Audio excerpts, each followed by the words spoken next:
Bien, muy buenos días a todos y a todas. Gracias por darse cita en el marco de la Semana Salesiana que iniciamos precisamente desde la semana pasada con algunas actividades como familia salesiana conmemorando a nuestro fundador y a nuestro patrón, ¿verdad? Nuestro fundador es San Juan Bosco, pero nuestro patrono es San Francisco de Sales.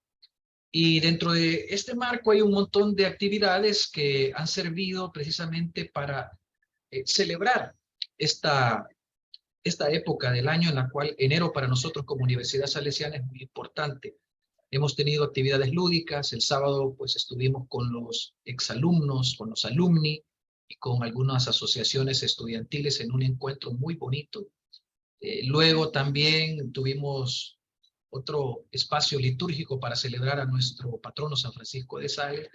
Giseli Jarques García nos acompañó de la Universidad Católica Silva Enríquez para presentarnos una investigación que había hecho sobre pastoral y pandemia y algunas acciones de pastoral en la pandemia y cómo esto pues se midió a través de una investigación que fue muy bonito también compartir esto. Ahora, en este mismo marco, tenemos una discusión un diálogo, perdón, entre fe y cultura.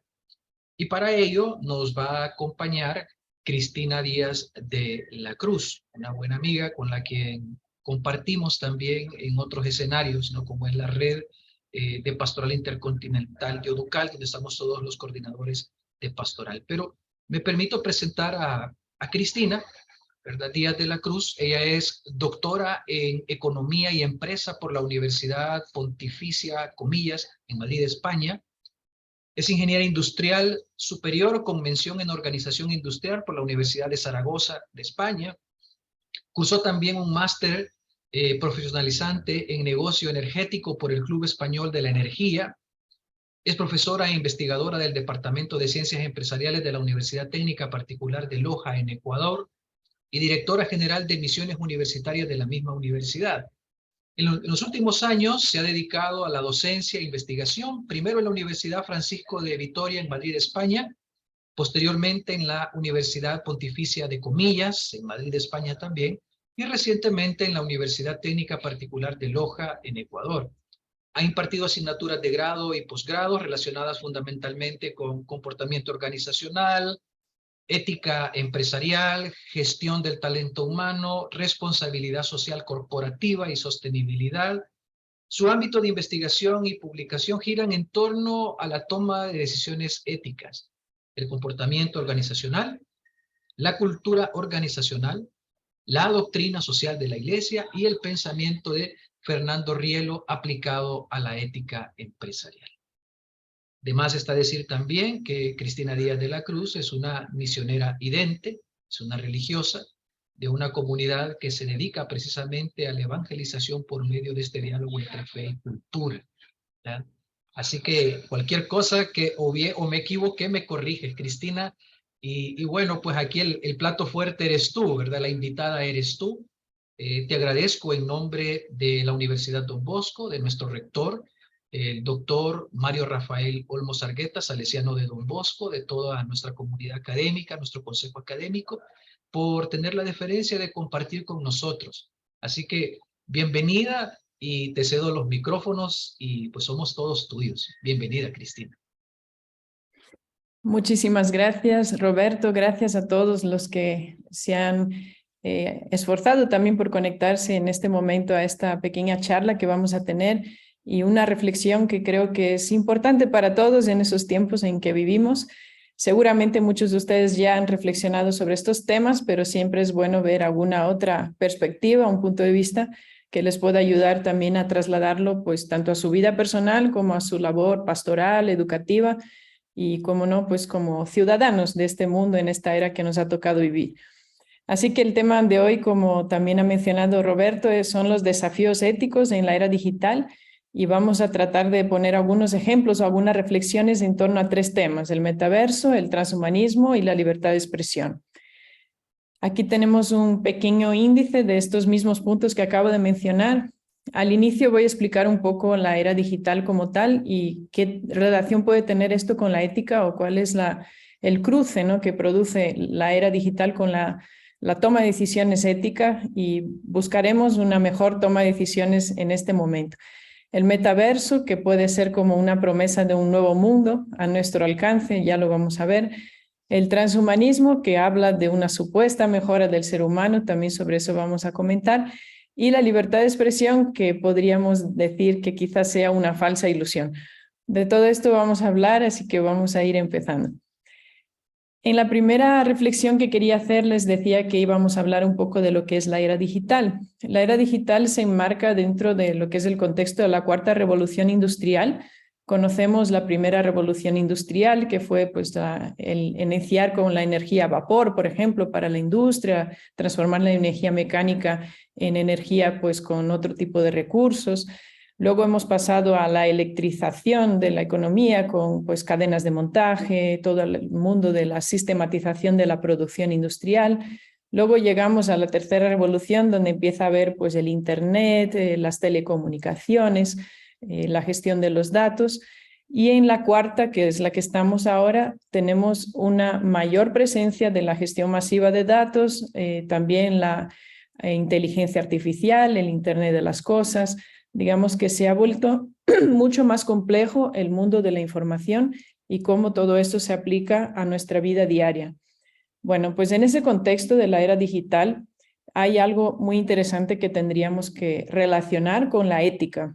Como decíamos, la ética se centra, o bueno, es una disciplina de la filosofía, ¿verdad?, que se dedica a estudiar pues cuál es la mejor decisión que podemos tomar ante cada circunstancia. Es la elección del bien, el uso de la libertad humana, pero cuando hablamos, por ejemplo, de teorías éticas, generalmente hablamos de un proceso racional para llegar a esa decisión que es la que nos lleva al mayor bien. Si estamos en un contexto, por ejemplo, cristiano, católico, pues hablaríamos de una ética de la perfección, ¿verdad? De una ética de la santidad, de una ética de vivir como ese sed santos, ¿no? O sean santos como nuestro Padre Celestial es santo. Es una ética muy elevada. Sin embargo, la ética de la mayor parte de las personas de nuestro tiempo no necesariamente se proyecta hacia esa santidad, sino hacia otro tipo de cuestiones, como es en las organizaciones la obtención de resultados, ¿no? Resultados económicos, resultados, optimizar, por ejemplo, algún tipo de recurso, conseguir el mayor beneficio de una decisión, etc. Entonces, toda la era digital, de algún modo, se enfoca en servir a esa manera de tomar decisiones para obtener resultados. Esa es como la lógica que está detrás. Por ejemplo, si hablamos de diagnósticos médicos, muchísima información para obtener el mejor diagnóstico. Si hablamos de inversiones financieras, muchísima información y medios tecnológicos para obtener la mejor inversión financiera y conseguir más beneficios. Todo se orienta en esa era digital a optimizar resultados.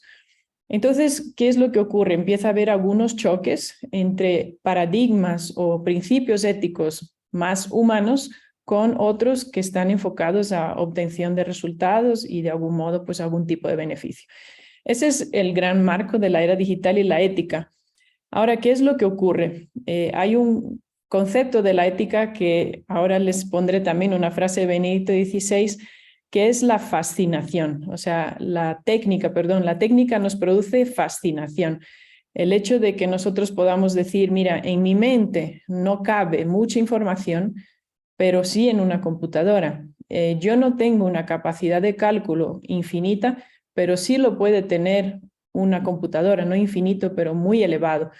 Entonces, la técnica o todo lo que nos proporciona la era digital trata de dar una respuesta o es una promesa a romper con las limitaciones humanas.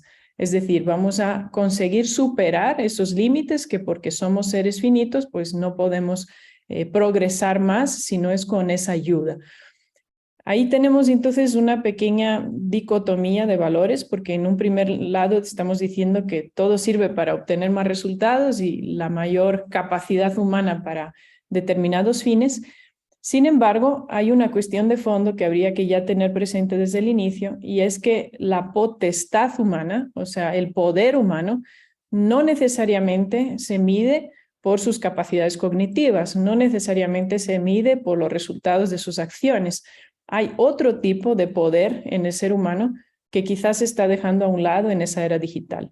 Entonces, eso es un primer punto que vamos a tener en cuenta. El segundo es que el poder de la técnica, en definitiva, es una creación humana. Es decir, la técnica no es algo que nos viene dado, por así decir, por la evolución o por el hecho de que de algún modo la hayamos descubierto. No, la técnica es fruto de la creatividad humana. Así que por más maravillosa que sea, siempre será resultado del poder que tiene en sí el ser humano de crear. Y también es interesante ese comentario que les hacía anteriormente de que la capacidad de una mayor gestión, de una mayor complejidad, es lo que nos lleva a desear ese empoderamiento, esa mayor utilización de la técnica. Creo que todos nosotros tenemos el afán de que si alguien puede hacer algo por mí, no lo tenga que hacer yo. Si hay cosas que las puedo delegar, normalmente las intento delegar, pues lo mismo ocurre con la tecnología. Pues si hay algo que la tecnología puede hacer por mí y me evita ese desgaste, pues yo lo voy a desear. Ahora, en todas las revoluciones industriales que hemos mencionado, lo que sí hay detrás es un paradigma de ser humano cada vez más complejo. Por ejemplo, si estudiamos la evolución del management, por no decir, como he dicho, la evolución de la industria, sino de la gestión de personas en las organizaciones, al inicio las personas eran como piezas de una máquina, luego las personas han pasado a ser pues al servicio del cliente para intentar atender a sus necesidades. Luego las personas han pasado a ser en las organizaciones del centro, lo más importante, lo más relevante, y finalmente hemos llegado a un mundo donde la persona y la tecnología tienen que luchar para ver quién tiene cuál papel, digamos así, cuál es el rol de la persona y cuál es el rol de la tecnología. Pero lo cierto es que hemos ido evolucionando de una menor a una mayor complejidad en la gestión de información, en la gestión de personas, en la gestión del talento, de las competencias, de los resultados. Todo se ha vuelto muy complejo y por ello la era digital es una era muy interesante, pero también muy compleja. Ahora, el último punto de esa parte es, si bien tenemos muchísimas capacidades, tenemos una gran responsabilidad y ese es el problema que plantea la ética. Siempre que el ser humano tome decisiones para el mismo desarrollo tecnológico, lo está haciendo en alguna dirección, lo está haciendo con algún horizonte, con alguna finalidad. Y detrás de esa finalidad están los paradigmas éticos, o sea, es decir, ¿qué es realmente el bien o cuál es el bien que estamos buscando? Así que hay muchos riesgos cuando se deja en manos, ¿no?, de determinadas personas ese desarrollo tecnológico. Esos son algunos de los puntos y les muestro la frase que les quería mostrar anteriormente de Benedicto XVI en Caritas in Veritate, que dice: la técnica atrae fuertemente al hombre porque lo rescata de las limitaciones físicas y le amplía el horizonte. Pero la libertad humana es ella misma solo cuando responde a esta atracción de la técnica con decisiones que son fruto de la responsabilidad moral. Es decir, que naturalmente la técnica nos ofrece unas capacidades muy interesantes y muy atractivas. Sin embargo, nada exime al ser humano de tener no solo responsabilidad moral, sino capacidad de discernimiento, capacidad de decisión, capacidad de determinar cuáles son los principios y valores que están detrás de cada una de sus decisiones y orientaciones. Así que esta sería una primera reflexión y para ello algunas sugerencias en esta primera clave. Hemos hablado de la ética y la era digital. ¿Qué podríamos hacer o cuál sería qué deberíamos tener en cuenta para no caer en perder, por así decir, el control en esa era digital? Lo primero, llegar o volver a esas preguntas esenciales, son las preguntas éticas profundas. Primera pregunta, ¿quién soy yo y qué clase de persona quiero ser? La ética de la virtud, la aristotélica, que luego pues Santo Tomás de Aquino desarrolló, es una ética que busca un fin, pero no un fin, digamos, instrumental, sino un fin más trascendente, como puede ser, bueno, vamos a decirlo, ser feliz, pero ser feliz ¿de qué manera? Siendo virtuoso, siendo pues generoso, siendo una persona que aporta en el mundo. Entonces esa pregunta es necesaria para orientar nuestras acciones. ¿Qué clase de persona quiero ser? O como decíamos antes, quiero ser santo, quiero ser un buen católico o quiero ser simplemente una persona de éxito que tenga poder. Esa pregunta va a determinar en gran medida hacia dónde vamos. La otra pregunta, ¿cuáles son mis valores irrenunciables? ¿Cuáles son mis principios vitales? ¿Por qué cosas no estaría dispuesto a hacer? ¿Cuál sería lo que no estaría dispuesta a sacrificar, a perder? ¿Por qué cosas estaría a lo mejor dispuesta a dar mi vida? Entonces esto todo ser humano debería tener claro y de algún modo como humanidad sería ideal que también lo tuviéramos. Y la última pregunta, ¿cuál es la intención última de mis acciones? Tiene que ver con la pureza de mi intención, con la autenticidad de mis valores y deseos, pero también tiene que ver con la finalidad de cada uno de mis actos. Si lo que busco es el éxito, el prestigio, la fama, el poder, voy a actuar de una determinada manera. Si lo que busco es mi bien, el bien de los demás, el bien, pues incluso, por ejemplo, cumplir la voluntad de Dios, obviamente mis acciones serán otras. Así que esa es una primera reflexión. Y la segunda, no olvidar que debemos caminar juntos. ¿Por qué? Porque está muy bien que cada uno contestemos a esa pregunta y sepamos hacia dónde vamos. Ese es el inicio, es lo más importante. Pero no basta en una era como la nuestra que cada uno sepa dónde va si todos vamos cada uno hacia un lado diferente, sino que más bien deberíamos llegar a algunos acuerdos para caminar juntos.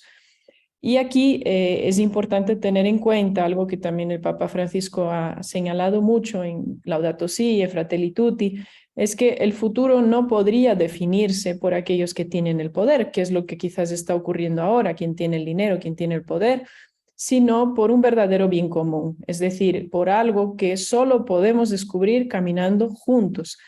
Y ahí entra también ese concepto de la sinodalidad, ¿no? Del discernimiento en común, de la toma de decisiones en común, de la apertura al diálogo, de la necesidad de conocer realmente a los demás para poder juntos encontrar ese bien común para caminar hacia él. Entonces, eso serían como dos claves éticas en un tiempo de superpoderes, ¿no? O sea, de una era donde aparentemente podemos hacer lo que queramos, pero como a veces también suelo decir, tenemos más capacidad que nunca de hacer el bien, pero nos falta visión sobre el bien, nos falta mucha visión sobre el bien, no sabemos realmente qué es el bien. Esto por un lado, así que vamos a seguir con esta frase también que el Papa Francisco utilizó en Laudato Si', donde él dice que hace una invitación urgente a un nuevo diálogo sobre el modo como estamos construyendo el futuro del planeta. Bueno, sabemos que Laudato Si' se ha centrado un poquito más en el tema ambiental, pero él habla de una crisis sociocultural, ética, etc. Entonces, para construir ese futuro, tenemos que llegar a un diálogo. Necesitamos una conversación que nos una a todos, porque el desafío ambiental que vivimos y sus raíces humanas nos interesan y nos impactan a todos. Esa llamada a caminar juntos, que también, como decíamos, refleja el sentido de la sinodalidad. Vamos al segundo tema, el metaverso. Bueno, yo pensé mucho en qué imagen poner aquí para hacer una referencia a este concepto. Me imagino que todos saben lo que es el metaverso, pero por si acaso no lo saben, tampoco hay una definición única ni formal. El metaverso es una especie de mundo paralelo o mundos paralelos, ¿no? Virtuales, que se utiliza para conseguirlos, pues mucha tecnología, normalmente conexión a internet, pues además tecnologías de realidad aumentada, de inteligencia artificial, una serie de componentes tecnológicos que tratan de hacer una inmersión total en un mundo que es virtual, que no es exactamente real. Pero obviamente es un mundo que se basa en tecnologías reales, ¿no? En servidores reales, en computadoras reales, en una serie de cuestiones. Aquí la imagen que les he puesto es un concierto virtual de Justin Bieber, el primer concierto virtual que él hizo. No me acuerdo ahora exactamente cuánta gente participó, pero esas personitas que ven ahí que parecen más zombies que otra cosa, son como avatares de personas que están en ese concierto, que han ido ahí. Y el Justin Bieber como tal está, si ven abajo hay una pantalla inferior derecha, donde se le ve con los elementos que tenía puestos en su cuerpo, ahí donde él estuviera en ese momento físicamente, para que los movimientos que él hacía se quedaran reflejados en su avatar y las personas que están en ese concierto vieran una interacción real, ¿no? O sea, él está bailando, él está cantando y se está escuchando y viendo sus propios movimientos en su avatar. Bueno, este concierto virtual puede parecer una cosa, no sé si les parece atractivo o no, pero hay otro concierto virtual de Fortnite, que es un juego, un videojuego, donde han recaudado a 20 millones de dólares. O sea, es un concierto donde ha habido muchísima gente y han recaudado muchísimo dinero, bueno, entre el concierto, las entradas y también la venta de merchandising, etcétera, pues ha sido espectacular, ¿no? Entonces, para que nos hagamos una idea, si hay interés, pues sí hay interés por el metaverso, ¿no? Obviamente, la primera parte del interés quizás está en el mundo de los videojuegos, luego les voy a compartir un poco más sobre eso, pero también está empezando a aumentar ese interés para el mundo pues, de las empresas, de las videoconferencias, de las reuniones, por supuesto, la realidad virtual para temas de ventas, vamos a suponer, de arquitectura, vendes un departamento, un piso, y puedes visitarlo, puedes entrar, puedes subir, bajar, conocer pues las habitaciones. O sea, hay un montón de formas de interactuar con esos universos y te genera una cantidad de perspectivas de venta para las empresas impresionante. Entonces, ¿quién ha invertido más en este mundo? Pues hay una serie de empresas, les voy a enseñar algunas, una serie de empresas que son las que están invirtiendo muchísimo dinero en este metaverso, porque obviamente no es algo inmediato, o sea, el metaverso se va a ir construyendo poco a poco. De hecho, se han invertido trillones de dólares desde Meta, ¿no? La empresa que más ha invertido en el metaverso, pero todas las empresas están apostando por esa realidad a fin de que sea una nueva plataforma de ventas, obviamente. ¿Cuál es el interés de las empresas? Pues no creo que sea otro que vender más o ganar más dinero o crear pues nuevas fuentes de, voy a llamarlo así, de adicción, ¿no? Para el ser humano, como han sido o están siendo actualmente las redes sociales. ¿Cuántas personas pasan enganchadas a las redes sociales? Y pues de algún modo eso genera una serie de ventas, no solo por la parte de compras, sino también por los datos, ¿no? que ofreces por tu propio comportamiento, por lo que das a conocer de ti mientras interactúas, etcétera. Bueno, es un mundo de cosas que podríamos hablar muchísimo, pero para ir concretando las ideas, ¿quiénes son las empresas que están detrás de eso? Pues primero Meta, que es la que apuesta a que algún día, yo lo voy a decir con mis propias palabras, no creo que Mark Zuckerberg lo diga así, ¿no? Pero que algún día tuviera atrapada a media humanidad en su mega universo paralelo, pues eso sería el objetivo de Meta. Y otras compañías tienen otra clase de objetivos, ¿no? Nvidia, por ejemplo, es una empresa que se dedica a las placas gráficas de las computadoras. Obviamente se necesita muchísimo desarrollo tecnológico para que la inmersión sea muy real, ¿no? Que uno entre y dice, wow, es como si de verdad estuviera metida en esa realidad. Entonces, toda esa capacidad gráfica, la gestión de datos muy rápida, todo esto trabaja, por ejemplo, Nvidia. Y luego, pues hay varias empresas que se dedican a diseño, plataformas, infraestructuras, o sea, y también los que quieren vender, obviamente, en esa realidad virtual, ¿no?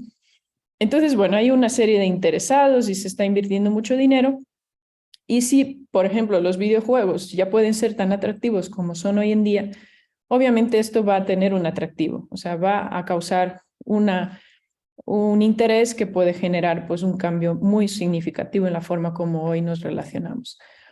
Aquí les pongo un pequeño ejemplo, una gráfica donde se ve la evolución de los ingresos, bueno, de los ingresos económicos por el mundo, la industria del videojuego. Y si se fijan, bueno, algunos de nosotros somos de la última etapa de los millennials y conocemos un poco lo que es el Nintendo, ¿no? El Game Boy, por ejemplo. Yo cuando era pequeña jugaba al Game Boy, yo creo que algunos quizás de los que estamos aquí lo hemos llegado a conocer, incluso el Atari, ¿no? Que era anterior. Pero claro, la cantidad de tecnología y recursos que utilizan ahora para los videojuegos es algo espectacular, ¿no? Si alguno de ustedes tiene un niño aficionado a videojuegos, es el que tiene seguro la computadora más cara de la casa porque tiene un montón de recursos, ¿no? Pero para que se den una idea, pues en 2020, 165 billones de dólares de ingresos en esa industria del videojuego. Nosotros a lo mejor ni nos enteramos, ¿no? O sea, muchos que no estamos en ese mundo, pero los jóvenes, sobre todo los de la generación Z, por ejemplo, sí conocen perfectamente qué es Fortnite, sí han estado jugando a esto mucho tiempo, incluso alguno puede haber sido o ser adicto, ¿no? A estos juegos. Y eso no piensen que es solamente algo para pequeños, ¿no? Para jóvenes, como quien dice que no tienen así mucho criterio, ¿no? O sea, sería equivocado pensar en eso. Incluso hay personas adultas que son muy famosas por sus avatares en determinados metaversos, ¿no? Por ejemplo, si hay un juego de batallas y hay una guerrera, yo he visto un documental que me sorprendió mucho, una guerrera que tenía un ejército, ¿no? Porque van conquistando ejércitos y todo eso.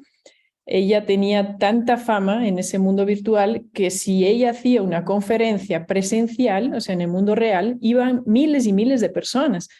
O sea, que no es tan irreal este mundo virtual, ¿no? O sea, tiene una faceta de realidad muy interesante. Bueno, entonces, ¿qué es lo que pasa, ¿no? Con todo eso del metaverso? Bueno, es un nuevo mundo a nuestro alcance. Obviamente hay gente que tiene mucho interés y gente que tiene poco interés. Es una gran apuesta por la virtualidad y yo creo que eso es algo que tenemos que ir haciéndonos a la idea, ¿no? Por ejemplo, la pandemia seguramente ha ido a favor de esto, ¿no? A favor de la virtualidad, a favor de acostumbrarse a otro tipo de entornos y quizás incluso rechazar la presencialidad. Pero hay unas cuestiones también ahí detrás, por ejemplo, el tema de la identidad, ¿no? Nosotros en la vida real somos lo que somos, ¿verdad? Si yo soy gordita, pues soy gordita, y si soy un poco tontita, pues soy un poco tontita, y la gente me conoce como soy, ¿no? Pero claro, si yo voy a este mundo virtual donde supuestamente yo puedo ser quien quiera, ¿no? Si las empresas que están detrás de eso tienen la capacidad de generar esa atracción, lo que van a conseguir es que pagando más puedas ser quien quieras, ¿no? O sea, es decir, yo en la vida real, pues a lo mejor no puedo ser más interesante de lo que soy, pero en el mundo virtual podría ser alguien famoso, podría ser alguien destacado. Y entonces empieza a haber una distorsión ya entre la realidad y la virtualidad, ¿no? O sea, me empieza a causar como cierta duda de identidad. Y eso ya existe en redes sociales, pero podría ser mucho más grave en ese metaverso. Entonces, esa gran apuesta por la virtualidad para algunos puede ser muy atractiva, pero como digo, puede generar unas distorsiones de la realidad un poco preocupantes, ¿no? Luego, la dependencia tecnológica es obvia y eso lo que nos hace entender es que sin esas grandes empresas esa realidad no existe y sin inversión de determinadas personas no existe. Y como sabemos, donde hay dinero hay intereses, ¿no? O sea, es imposible pensar que alguien por pura voluntad y de manera benéfica pues va a invertir 3 billones de dólares en una tecnología. Eso hay un interés de fondo y eso va a estar condicionando toda esa realidad creada por esas empresas. Y luego, obviamente, todos los problemas que todo el mundo plantea, ¿no? La cuestión de la privacidad, pues quién tiene mis datos, quién sabe lo que hago, qué no hago, la regulación de todo eso, quién lo regula, porque claro, la regulación de la mayor parte de bueno, de los sectores industriales está en manos de cada país, hay un poco de derecho internacional, pero ese tipo de tecnologías son absolutamente sin fronteras. ¿Quién define el qué? ¿Quién pone límites? Imposible. O sea, por ahora mismo, el que tenga más dinero. No hay otra respuesta. Y luego las desigualdades, ¿no? Como decíamos, claro, si tú quieres creer que eres alguien, un superhéroe o algo así, tienes dinero para hacerlo, pues lo puedes hacer. Pero ¿y si no lo tienes? ¿Qué ocurre, no?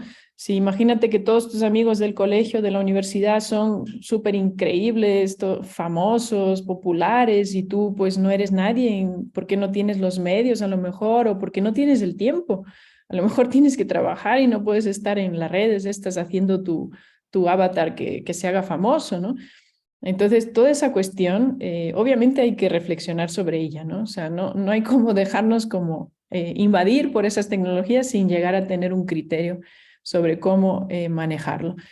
Aquí hay una pequeña investigación donde habla de que 6 de cada 10 jóvenes en Estados Unidos se encuentran con sus amigos de manera virtual, o sea, no hacen encuentros personales, o sea, es como voy a quedar con mi amigo, pero voy a quedar por WhatsApp, o no voy a quedar, simplemente voy a ponerme a hablar por WhatsApp y conversamos y le pregunto y me envía cosas, pero así el cara a cara, el face to face, como que se está perdiendo, ¿no? Se está perdiendo y cada vez, yo por lo menos en la universidad lo he visto, hay menos capacidad de manejar lo que es el directo, ¿no? O sea, el que tengas que hablar cara a cara, porque estás acostumbrado a pensártelo todo, ¿no? O sea, me llega un WhatsApp y me lo pienso 10 veces antes de contestar.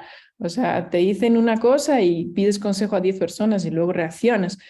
Pero luego, claro, la vida real no es así, es inmediata, es espontánea, es natural. ¿Y qué pasa? ¿Que no sabemos ya manejar la vida real? O sea, nos hemos hecho ineptos Cuando quieres contratar a una persona hoy en día, no tiene habilidades de comunicación, no tiene empatía, no tiene nada, porque no se ha formado en eso, se ha formado en redes sociales, ¿no? Entonces, eso en el metaverso, y como decía, esa apuesta por la virtualidad tiene riesgos, ¿no? Tiene riesgos que pueden ser muy preocupantes a nivel de salud mental, de capacidades sociales, etcétera. Entonces, yo, bueno, la apuesta que hago o la sugerencia que hago es volver a recuperar, digamos, esa grandeza de lo real. O sea, a veces uno piensa, ¿no? ¿Cómo podemos cambiar la realidad, por ejemplo, de la naturaleza por quedarnos entre cuatro puertas, o sea, entre cuatro paredes con una computadora, ¿no? Habiendo pues tanta cosa hermosa que ver y que disfrutar, incluso que tocar, que oler, o sea, es como la gracia de nuestro cuerpo, ¿no? Y por eso pongo esta imagen de este señor abajo, no sé si han visto, estas realidades inmersivas tratan de imitarlo todo, ¿no? Y tratan de imitar, por ejemplo, el tacto, pero obviamente eso es imposible, porque ¿qué es el tacto? Para los que tienen animales y les gusta, o sea, acariciar un perrito o algo así, eso no tiene precio porque te genera como una restauración interior, son cosas así, o con las personas mismas, ¿no? Un abrazo, o sea, no hay nada que sustituya eso. Entonces yo creo que es el tiempo realmente rescatar o redescubrir esa grandeza, ¿no? De lo que tenemos, de nuestras capacidades, del cuerpo, el alma, el espíritu humano, son algo increíble, ¿no? O dejar eso a un lado para meterse en una realidad pues inventada por alguien que no se interesa absolutamente por mí, pues es un riesgo muy grande y es una pérdida muy grande. Así que eso en cuanto a esa parte. Vamos con el transhumanismo. Bueno, el transhumanismo es otra promesa curiosa, ¿no? Esta imagen yo creo que nos hace ver a dónde nos lleva la historia, pero también a dónde nos llevamos nosotros a nosotros mismos. Hay un autor, Harari, no sé si lo conocen, que escribió un libro que se llama Homo Sapiens. Él es uno de los que defiende, ¿no?, que estamos en una era maravillosa porque el ser humano ya no es fruto de la evolución, sino que él dirige su propio destino, ¿no? O sea, ya el ser humano ya rompió con eso de la evolución, ya no somos fruto de un proceso natural, sino que somos lo que queramos ser, ¿no? Y esa es como una idea que hay detrás de eso del transhumanismo. Pero ¿qué ocurre? Pues el ser humano, claro, ha pasado de, bueno, para quien cree que esa es la historia del ser humano, podríamos decir que ha pasado de ser pues un pariente cercano de los monos y los gorilas a ser alguien un poquito más inteligente, con un cerebro un poquito más desarrollado. Y de ahí, pues vamos a decir que hemos dado el salto y hemos empezado a utilizar la tecnología para ampliar nuestras capacidades, ¿no? Y llega un momento en el que lo más fabuloso para el ser humano sería poco menos que llegar a ser como un robot. Bueno, hay toda una historia detrás de eso, pero ¿cuál es la base de todo eso? Hay una base y es el materialismo. O sea, es decir, estamos viendo el ser humano como materia, ¿no? Como una cantidad de moléculas y átomos que interactúan, que tienen reacciones químicas y eso es el resultado. Pero obviamente el ser humano no es eso, ¿no? El ser humano es mucho más que eso. El ser humano tiene alma, tiene espíritu, tiene una conexión con la trascendencia, con un ser divino que lo ha creado con amor y para amar. Entonces hay una ruptura importante aquí, estamos como dejando a un lado cosas muy importantes del ser humano que no se tienen en cuenta. ¿Y qué es lo que se vende, ¿no?, con esa historia? Pues se vende que el ser humano tiene el poder de ampliar sus capacidades y lo debe hacer por obligación moral. O sea, es como decir, si yo puedo ser inmortal, yo debo hacerlo, porque si tengo el poder, tengo que hacerlo, tengo que utilizarlo. Pero claro, eso a la hora de la verdad no es tan cierto, ¿no? Y por eso utilizo, bueno, voy a ponerles un pequeñísimo video, a ver si se carga, que también nos da un poco que pensar en ese tema. A ver si me carga porque está bloqueadito. Se me quedó ahí. Déjenme probar de nuevo. Y si no, bueno, si no sale, pues ya no lo pongo. Antes salió, pero bueno. Bueno, voy a explicarles lo que estoy viendo. Esa imagen de Santa Teresa, ¿no? De Calcuta. Perdón que te interrumpa, Cristina. Puedes irte a la página y actualizar la presentación, no hay ningún problema. Y te cargará el video, creo. Vamos a ver, porque justo ya le estaba...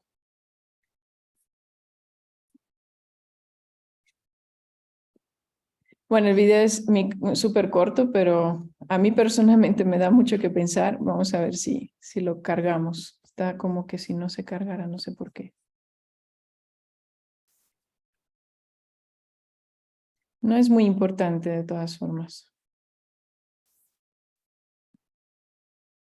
Bueno, yo les puedo contar lo que hace el video, ya no hay ningún problema.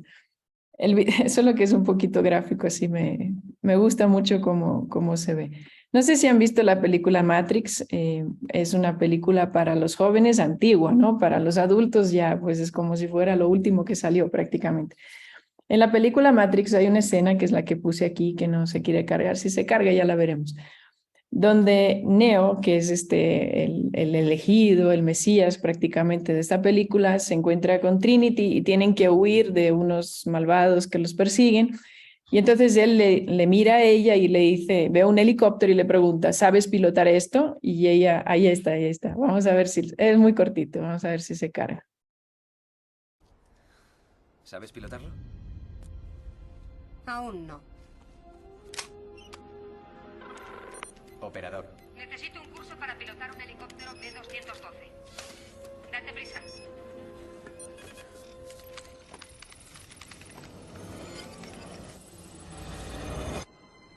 En marcha.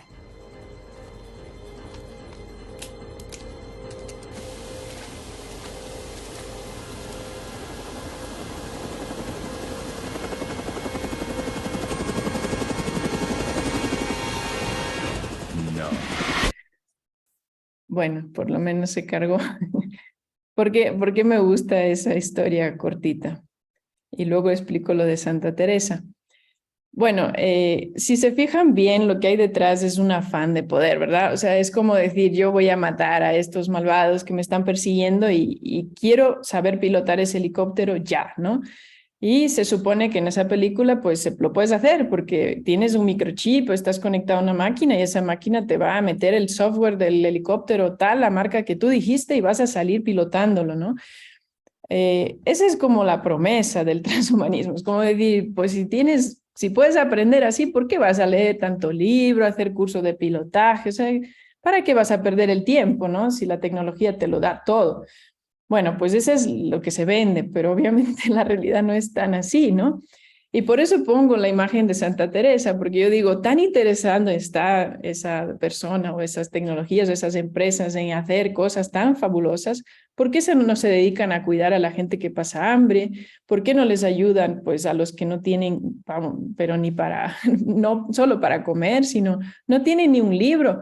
Tú no les vas a prometer ahora la inmortalidad, ¿verdad? O sea, si ya con un poquito de pan salvarías la vida de esas personas, ¿no?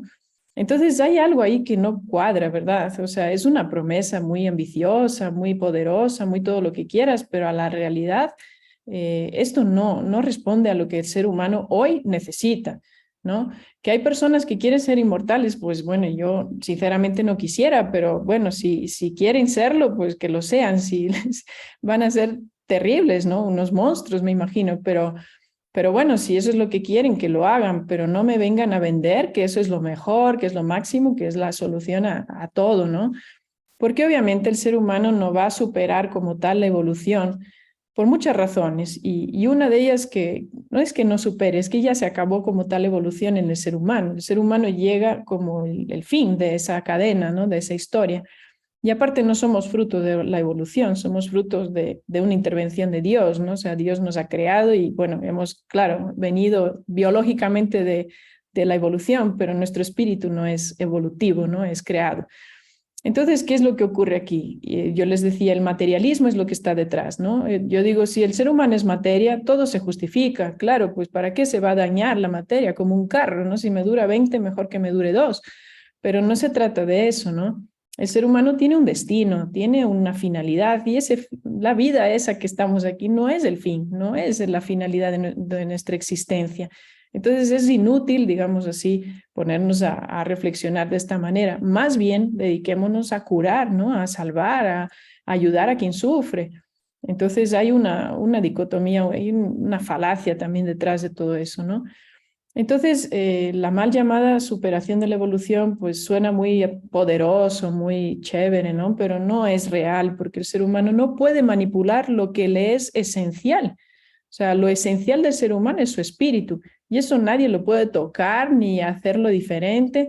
Lo único que puedes hacer, que es lo que yo digo en la última frase, quieres mejorarte, mejórate por dentro, ¿no?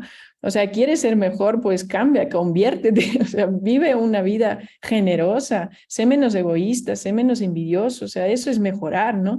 Pero si me hablas de mejorar porque te pones un brazo biónico, porque te pones un microchip en el cerebro, perdón, o sea, sinceramente, no es eso el fin del ser humano, ¿no?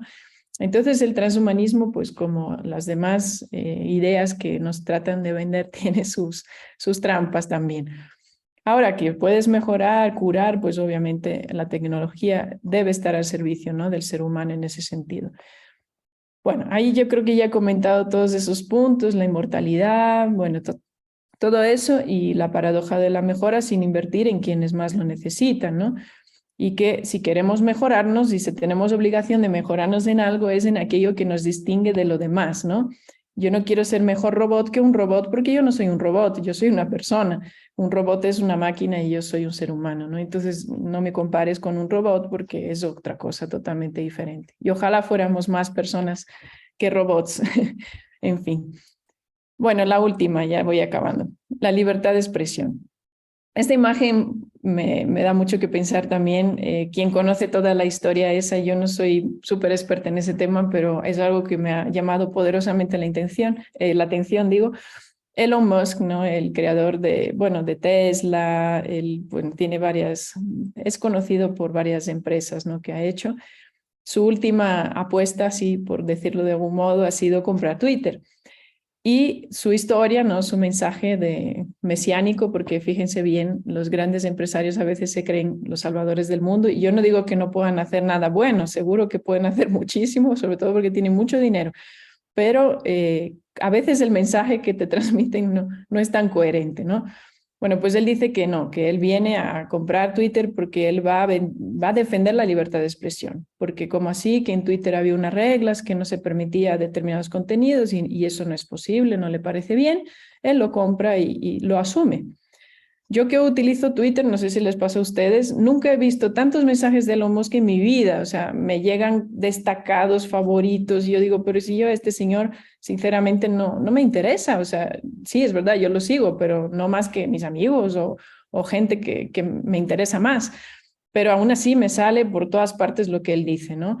Yo digo, hay ahí algo extraño, ¿no? Porque al final él dice la libertad de expresión y quita unas reglas y pone otras, las suyas. Y hay gente que antes tenía libertad de expresión y ahora no la tiene. Entonces uno dice, bueno, no me está quedando muy claro ese tema. Así que ese tema es medio complicado. Esa imagen de abajo a la izquierda que les he puesto es de una situación histórica de hace poco. En mi país, en Brasil, yo soy brasileña, hubo una manifestación, lo habrán escuchado, justo cuando tomó el poder Lula, salieron unos vándalos y fueron al Palacio del Planalto y empezaron a atacar y rompieron cosas, ¿no? Y eso que hay aquí a la izquierda es una obra de arte que tiene un valor enorme y los vándalos fueron y la rompieron, o sea, tiene 4 agujeros, o sea, es un destrozo importante, ¿no?, para la cultura del país, cosas que, o sea, es como decir, pero ¿por qué, no? O sea, ¿por qué hacer eso? Yo entiendo que libertad de expresión no es sinónimo de vandalismo, ¿no? Pero a veces cuando hablamos de libertad de expresión queremos poder exteriorizar cualquier sentimiento, ¿no? Cualquier emoción, cualquier idea, y tampoco es eso, ¿no? O sea, por eso digo, es una falsa ilusión, eso de que tú puedes decir lo que quieras, donde quieras, no es real. ¿Y por qué no es real? Porque estamos en un mundo donde lo que se dice no tiene calidad, o sea, hay mucha mentira, hay mucha falacia, hay mucha ideología, y no hay pensamiento crítico. Entonces, poder decir lo que quieras no es ningún logro, o sea, no es ningún derecho, es una gran derrota, ¿no? O sea, es una pena, porque en las redes sociales, por ejemplo, ¿no?, uno puede decir aparentemente lo que quiera, criticar a la gente, dar tu opinión, decir que te gusta, no te gusta. Y bueno, no digo que no esté bien, pero eso no es ningún logro. O sea, el logro sería que tuviéramos visión de la realidad, que entendiéramos las cosas que pasan, que supiéramos dónde está el bien, dónde está la bondad, dónde está la verdad, cosa que no sabemos, ¿no? Entonces hay ahí un riesgo muy fuerte de defender esa tal libertad cuando no hay ningún criterio para saber qué es lo mejor. ¿Y qué es lo mejor? Pues como decíamos al inicio, empezar por uno mismo, ¿no? O sea, la libertad interior. Si yo no tengo libertad ni siquiera para decir a una persona lo que pienso sobre ella, pero en buen plan, ¿no? O sea, como quien dice, pues compartirle, mire, estoy preocupada porque... O incluso les digo algo más difícil, ¿no? Si no tengo libertad interior para pedir perdón, perdóname, me equivoqué. ¿De qué libertad de expresión estamos hablando, no? O sea, es que no tenemos libertad para nada en realidad. Más bien deberíamos empezar por ahí, ¿no? Por ser dueños de nuestras propias emociones, sentimientos, de nuestra capacidad de discernir qué debo decir, qué no debo decir, de cuidar cada palabra que sale de mi boca con tal de construir relaciones sanas, ¿no?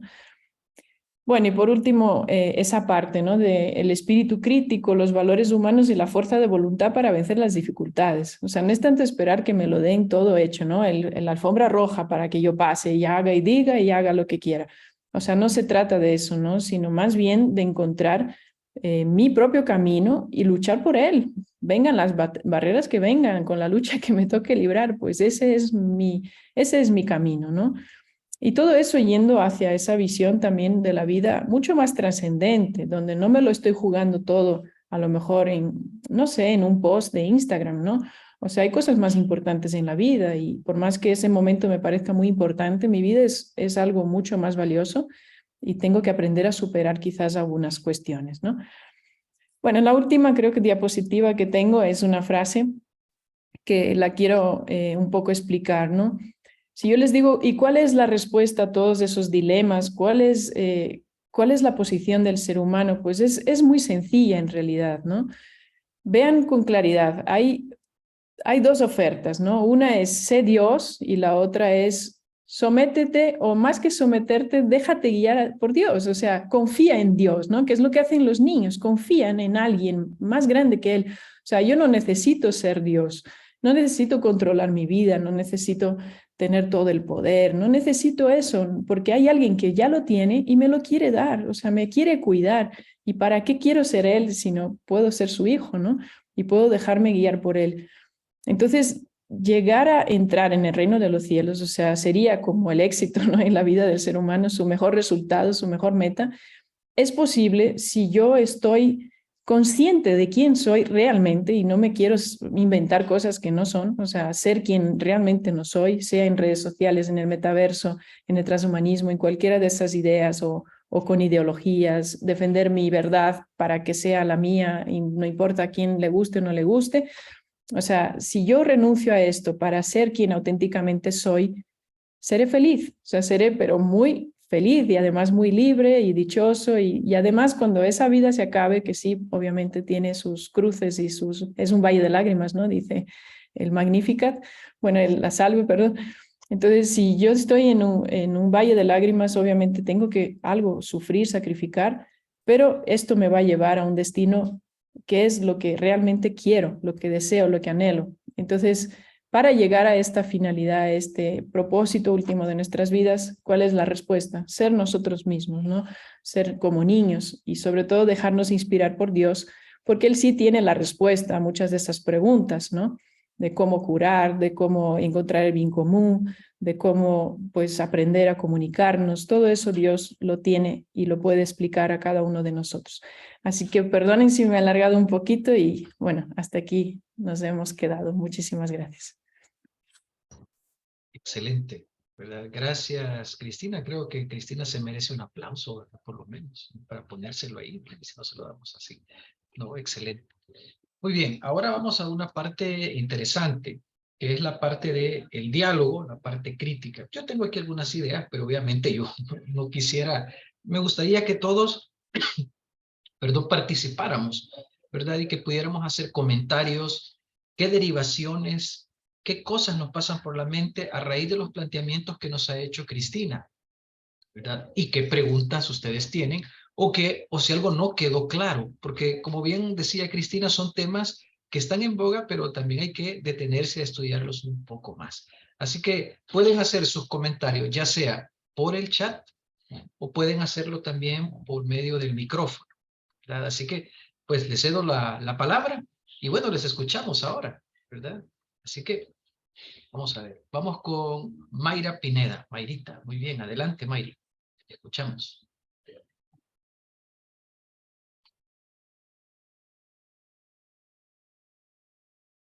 Mayra, ¿está por ahí? Al parecer tiene problemas. Vamos con Ivonne en lo que Mayra se conecta. Vamos con Ivonne. Adelante, Ivonne. Muy buenos días. Realmente, gracias por el tema, Cristina.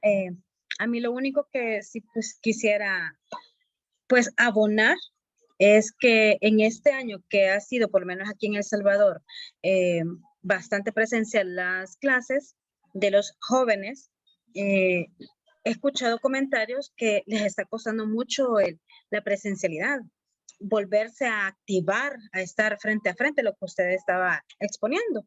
Y es un trabajo como un reto de parte de los maestros, de parte de nosotros los padres, de poder que los niños se vuelvan a integrar a la normalidad. Esa parte del video, nunca, yo la verdad que solamente he visto pedacitos y es muy cierto. Si es que ahora te venden que tú puedes hacer todo, pero es mentira, ¿verdad? Porque tenés que trabajarlo, tenés que hacerlo. Me ha llamado mucho la atención el tema, me ha puesto mucho que pensar y también que no estamos, la última que usted decía, que estamos para más, o sea, estamos de paso en este mundo, no, hay que dejar también una huella y es muy importante eso. Me ha gustado mucho y muchas gracias. Excelente. Gracias, Ivonne. Mayrita, hoy sí ya la vemos. Tiene que abrir su micrófono. No la escuchamos, tiene que abrir su micrófono. Sería complicado, pues. Ahí está. Hola, Ahora sí. ¿usted me escucha? Sí. Sí, bueno, buenos días. Tomando lo que decía Cristina sobre el metaverso, es interesante, ¿verdad? Eso de decir que podemos ser nuestro avatar y poder estar en muchos lugares con una realidad ficticia, pero también creo yo que es preocupante porque nos lleva a una vida que no es real, ¿verdad? Es algo que quisiéramos quizás nosotros en un momento ser, pero que no es nuestra realidad. Y lo triste es que hay muchos jóvenes que sí están entrando en esto y que están queriendo ser lo que no pueden ser en su realidad, ¿verdad? Entonces, si todo esto se ocupara en una forma más científica, digo yo, creo que sí lograríamos llegar a hacer muchas cosas, como la inteligencia artificial, ¿verdad? Que se puede ocupar en medicina, que creo yo que sería fantástico, pero ya cuando se lleva a lo que es la guerra y todo eso, pues es triste, ¿verdad? Porque es destrucción humana y física también. La otra cosa que decía del transhumanismo, creo que lo que estamos nosotros es lo del individualismo, ¿verdad? Somos muy individuales y vemos algo que le afecta a otra persona, pero como no somos nosotros, pues ahí queda. Ya cuando nos tocan a nosotros, ahí sí ya nosotros pues como que lo pensamos más, ¿verdad? Creo que dentro de nuestro entorno tendríamos que potenciar esto de acercarnos más unos con otros, ser más empáticos en esto, ¿verdad? Y la otra cosa es que nos falta mucho, creo que es la autocrítica, como decía usted, y leer mucho, porque eso nos abre muchas puertas y nos hace ser pues críticos en muchas cosas, ¿verdad? Solamente, y muchas gracias Cristina, estuvo muy interesante. Gracias, Mayrita. ¿Verdad? Excelente. Mayrita está con nosotros en la universidad solo para ambientar un poco a Cristina. Ella está con Xiomara, ¿verdad? Que somos muy amigos de Cristina, ¿verdad? Excelente. Vamos con Ale Pérez. Adelante, Ale. Te escuchamos. Hola, buenos días. Buenos días. Si Yo puedes poner tu solamente, cámara, sería fantástico. Si no, paciencia. Mejor así. Ok, está bien. Yo solo quería hacer un comentario con respecto a lo que mencionaban del metaverso, Ujú. porque si bien es un tema del que yo ya había escuchado hablar, no había estado tan inmersa en él hasta hace un par de días que estaba por ahí en redes y me apareció el caso de un chico que él jugaba mucho en videojuegos, pa, y tenía un amigo virtual, completamente virtual. Entonces, este chico tenía muchos problemas en su familia y el único amigo que él consideraba que tenía era este compañero de juegos. Y pasa, resulta y acontece que a este otro chico, su compañero de juegos, pues ya no pudo seguir conectándose por motivos personales, ¿va? Y este otro chico, el que tenía problemas familiares, pensar que ya no tenía a su amigo, se suicidó 15 días después.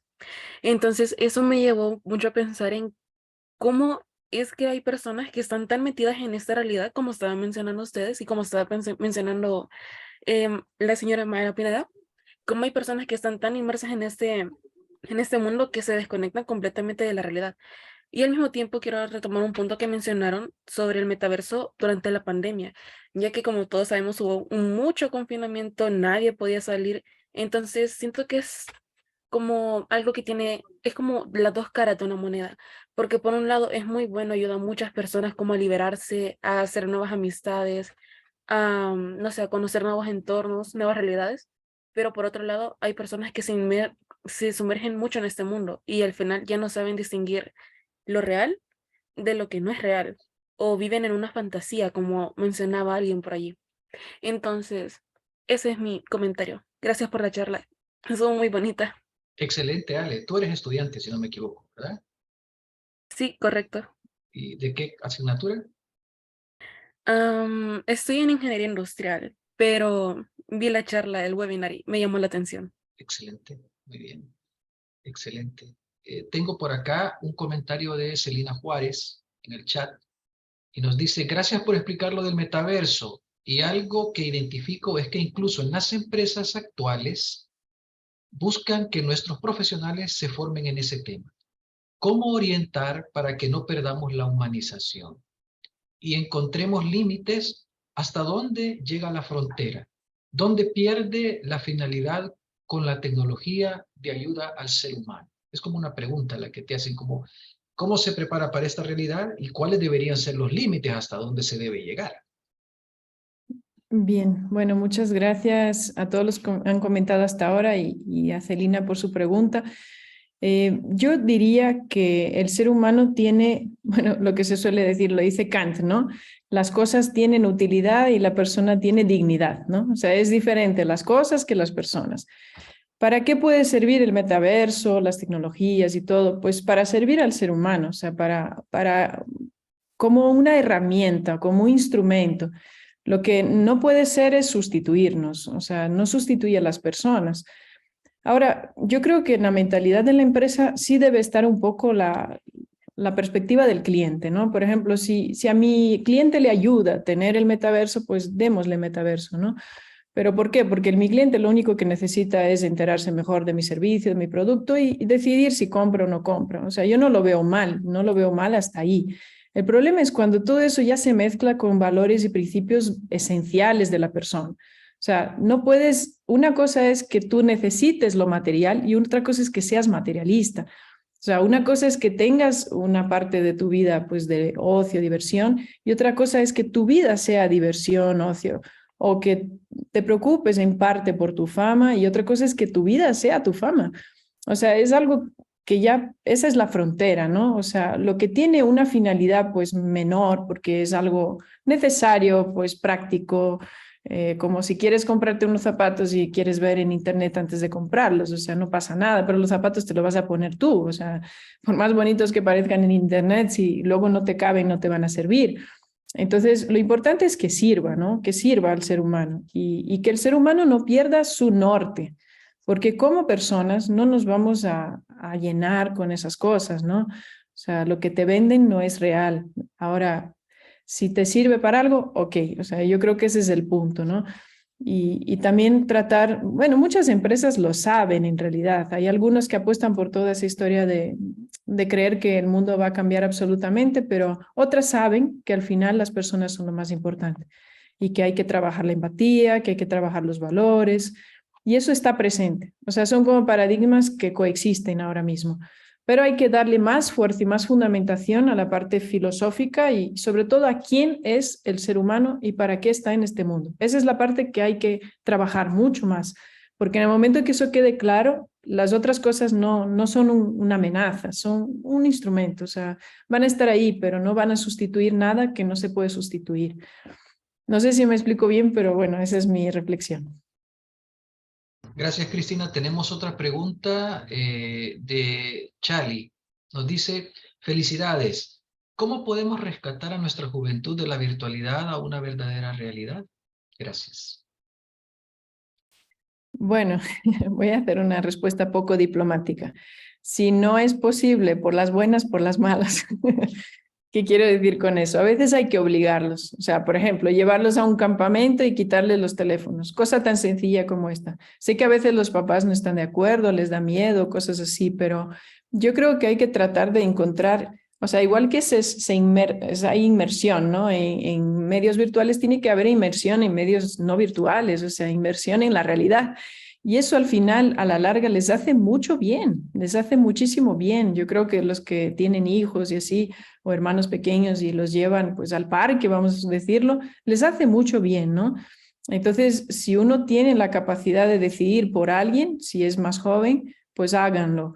Y con sus estudiantes, si son universitarios, pues invéntense cosas, ¿no? Voluntariados, actividades, porque eso les hace bien, de verdad. O sea, yo creo que está súper demostrado, ¿no?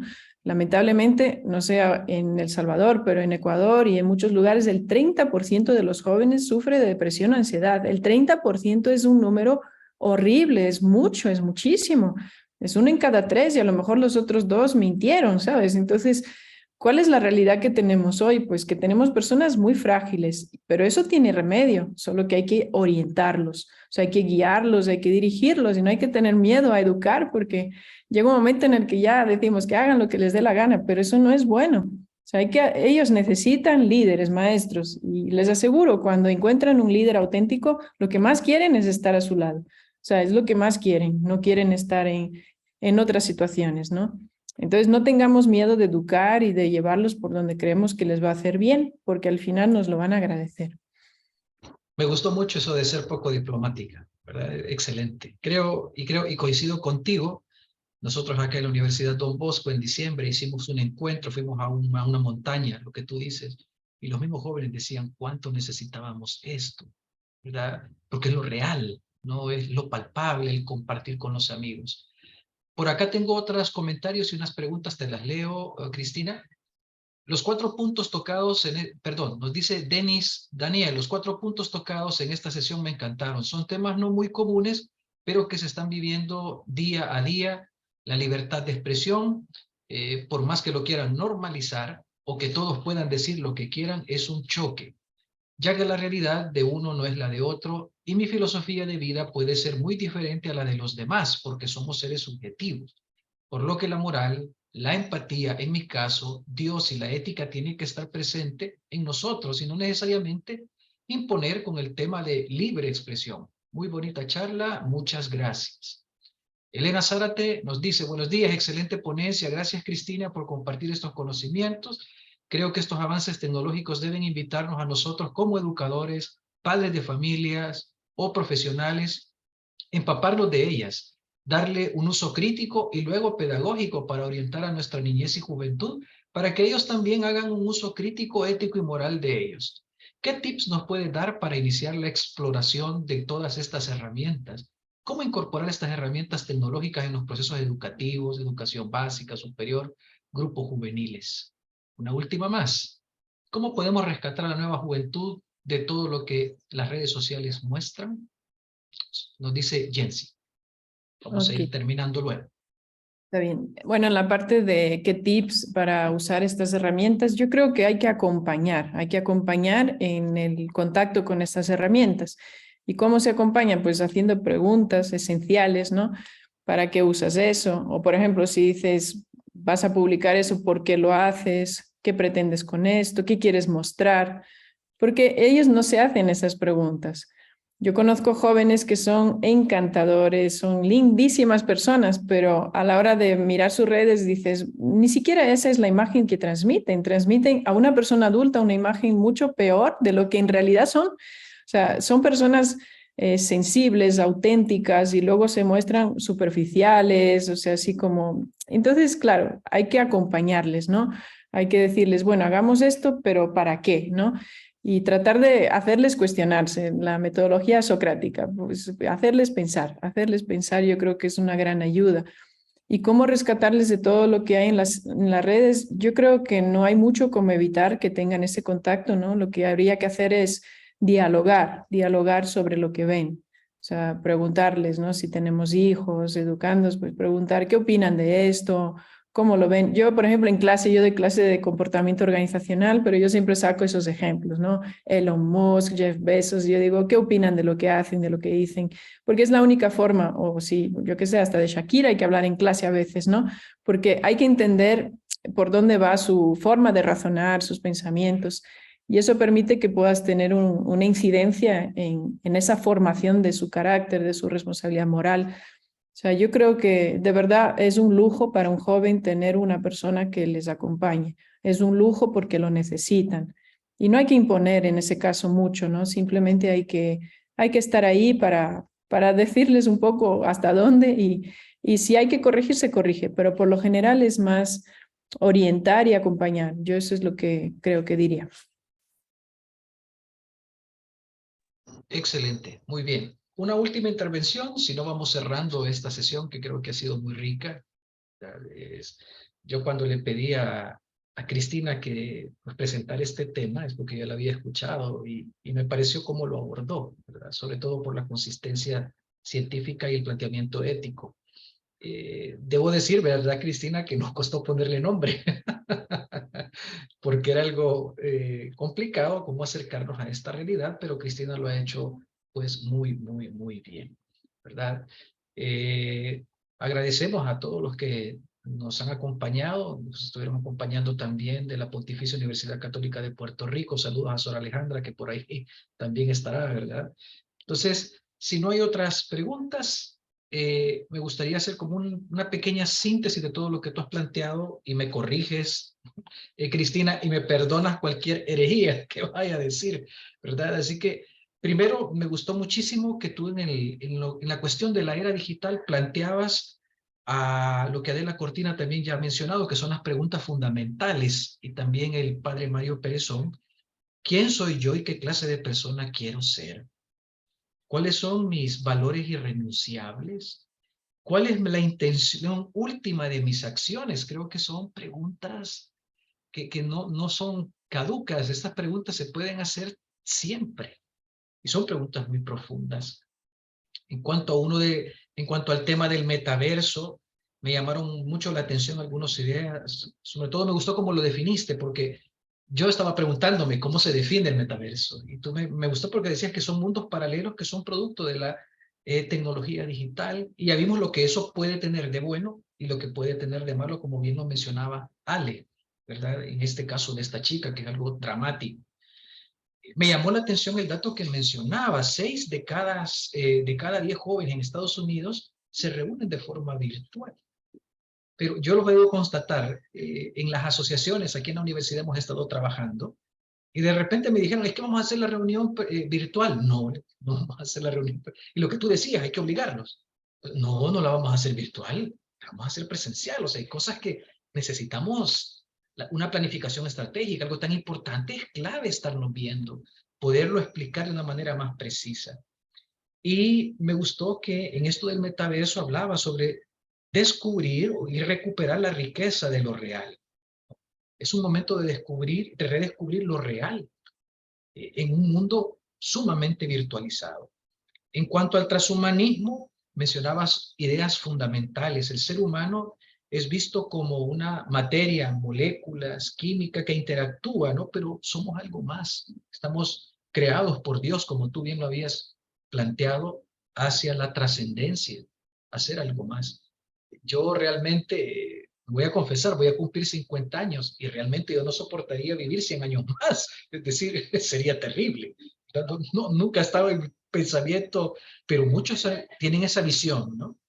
Y por supuesto, me llamó mucho la atención la supuesta mejora del ser humano con la tecnología. El ejemplo que tú ponías de Trinity con Neo me hace recordar cómo muchas veces hasta la literatura, ¿no? Filosofía para dummies, matemática para dummies, todo lo queremos condensado con el mínimo esfuerzo posible, como que si fuésemos una especie de ordenador al que se le mete el programa e inmediatamente puede realizar las cosas, ¿no? Me llamó mucho la atención y yo tampoco había visto desde esa perspectiva la escena, muy buen recurso.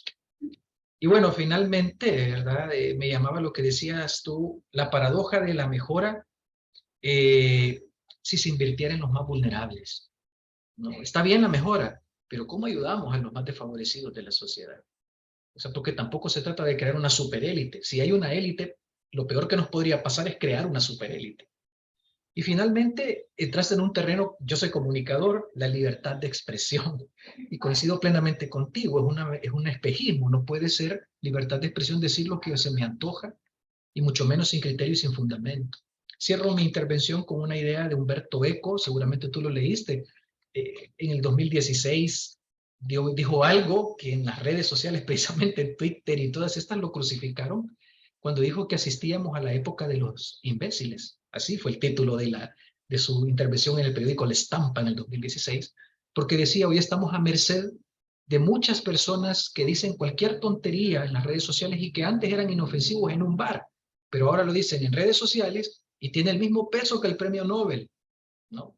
Entonces, lo mejor, creo yo, es enseñar un pensamiento crítico. Y aquí tengo algunos de mis estudiantes de pensamiento social cristiano, y para eso debería servir tener ese pensamiento.